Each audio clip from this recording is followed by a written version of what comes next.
friends, I hope you are okay. Noneho muri iyi video ngiye kubereka uburyo ushobora gushyira lyrics ku ifoto yawe y'indirimbo. Urugero, indirimbo ikabiri ku ifoto yawe, hanyuma ugashyiraho n'amagambo yayo yiyandika, ibyo bita auto lyrics. Ni ukuvuga ngo ngiye kubivuga impamvu, ngiye no kubibereka impamvu, nuko hari umuntu wambajije icyo kibazo muri comment. Nawe nimba hari ikindi kibazo ufite ucyandika muri comment, ubundi nkusubize. Ngiye kubereka uburyo rero bikorwamo ibyo bintu. Niba utaramfollowinga, kanda kuri akantu ko guteranya unfollowing, hanyuma sharing video abantu 10, ubundi duhite dukomeza. Ni ukuvuga ngo kugira ngo ukore icyo gikorwa cyo gushyira lyrics kuri video, uraba ufite application yitwa CapCut. Uyikandaho gutyo, wamaze kuyidownloadinga, iyo utayifite uyidownloadinga muri Play Store. Noneho urategerezaho gato ifunguke. My friends, TikTok igizwe na challenge no kujyana n'ibigezweho. Noneho igeze hano, imaze gufunguka, ukanda hano handitse new project, ugakanda hano handitse amafoto, photos gutya, hanyuma ugahitamo ifoto ushaka gushyiraho lyrics.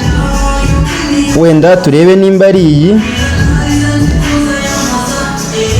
ukakanda kuri add gutya. Okay, ubwo ifoto ni ngiyi duhisemo tugiye gushyiraho lyrics, tugashyiraho nyine amagambo y'indirimbo yikina. Noneho uhita ukanda hano handitse audio gutya, iyo umaze kuhakanda hano handitse sounds gutya, ugategerezaho gatoya, hanyuma indirimbo zihita ziza. Iyo zije rero, wowe ureba indirimbo ushaka gushyiramo, ukayandika hano muri search hejuru. Ariko igihe iyo ndirimbo ari ikinyarwanda, biragoye ko amagambo yayo yakwiyandika, kuko izi system nyinshi ntabwo zumva ikinyarwanda, bisaba ko wowe uyandika ayo magambo. Ariko indirimbo nk'iz'icyongereza, igifaransa, zirandi mizumvwa n'izi system, aho uhita ukayandika hano, ubundi ugasearching iyo ndirimbo. Iyo hari iyo wigeze gukoresha cyangwa se uyifite muri favorite, urayikandaho gutya, cyangwa se usearching. Ni ukuvuga ngo indirimbo ushaka yose uyisanga hano muri search songs or singers. Nimba nkanze hano, nkabanza nka testing iyo nshaka, nkumva ko ariyo.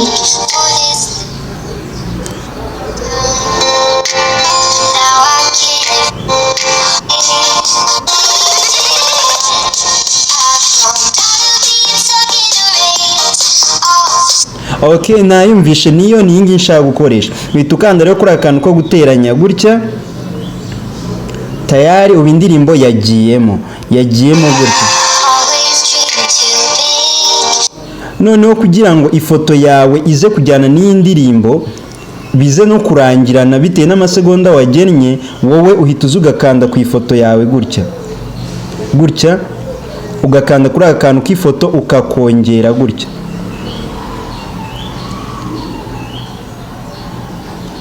ukakongera bitewe n'igihe ushaka ko, bitewe n'uko indirimbo ireshya n'igihe ushaka ko iza kurangirira. Iyo ntuzi ifoto ukayongera ikareshya n'indirimbo. Iyo umaze kubikora, urabanza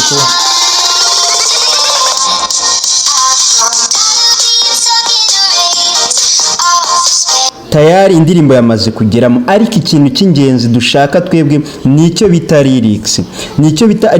Nicyo dushaka ko kidisplayinga kuri iyi foto. Icyo uhita ukora rero, usubira inyuma, wamara gusubira inyuma, ugahita ukanda hano handitse text gutya. Noneho iyo ari indirimbo y'ikinyarwanda, urugero nka zira za bana n'izindi bakunda gukoresha, wowe uhita ukanda hano handitse add text gutya. Iyo uhakanze, wandika amagambo ya ndirimbo, ugenda wandika bitewe n'uburyo umuhanzi ari kuririmba, ukandika bitewe n'ibintu umuhanzi ari kuririmba. Noneho iyo indirimbo iri mu rurimi umuntu system yumva rw'icyongereza, uhita ugakanda hano handitse auto captions. Reka nkoresha fresh kugira ngo uhabone, kugira ngo nawe ushaka kubyikorera ubimenye.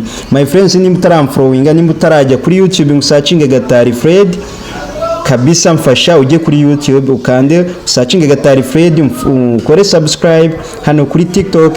Nimba ushaka kujibona utuntu tw'ubwenge twinshi, ntiwibagirwe bitukanda hano handitse auto captions gutya. okay okay noneho kugira ngo bikunde uhita ukanda hano handitse auto lyrics ahangaha kamabereke hano handitse auto lyrics igihe cyose indirimbo iri mu rurimi rw'icyongereza cyangwa se urundi rurimi system yumva. Iyo umaze gukandaho rero gutya uhita ukanda hano handitse start, bivuze ngo ugiye kubona lyrics z'indirimbo. Utegerezaho gatoya.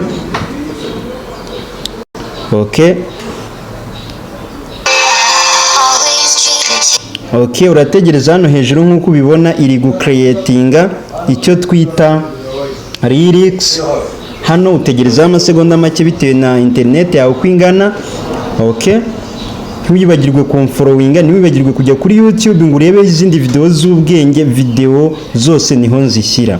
Okay, nk'uko ubibona hano muri screen twamaze kuzanamo icyo bita lyrics z'iyi ndirimbo tugiye kumva. Reka tubanze tuyumve mwumve.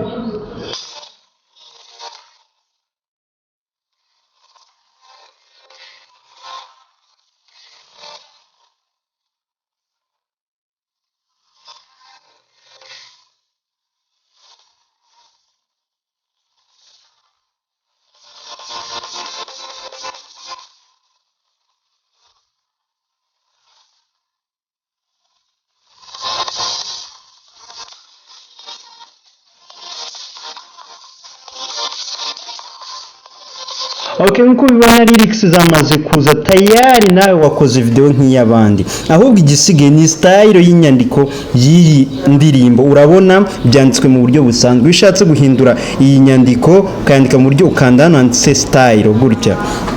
Urugero ugahitamo hano handitse styles cyangwa fonts gutya, ugahitamo izo ushaka yaba template cyangwa se font gutya.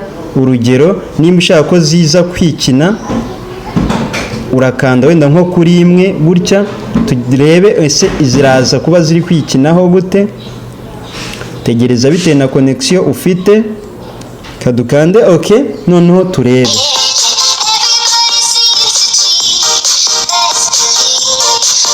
Urabona ko uhitamo style ushaka tayari, ubu hano biba byabaye. My friends, rero video yose iri kuri YouTube, ntucikwe, wabibonye uburyo indirimbo ukora auto lyrics. Ni ukuvuga ngo simbukira kuri YouTube vuba cyane urebe iyi video yose, hanyuma icyo uhita ukora ubu usigaje ku exporting indirimbo yawe. Uhita ukanda hano kuri export, hano ugatangira ugakuramo video yawe. Hano nk'uko ubibona twatangiye ku exportinga, turategereza bigere ku 100 hanyuma video yacu iba yamaze kuba. So thank you guys. Nimba iyi video ubona hari ikintu igufashije, yewe nimba umva hari n'amakuru make uyikuyemo, kanda kuri following, ukande kuri like unshyigikire, hanyuma ukande aho kuri sharing abantu 10, hanyuma dukomeze turyoherwa. Ikibazo cyose ufite cyangwa indi edit cyangwa ikindi kintu ukeneye ko nakubwiraho, ihute cyane ubinyandikire muri comment, ndasubiza buri comment yose, mba mpari cyane. Thank you guys, love you.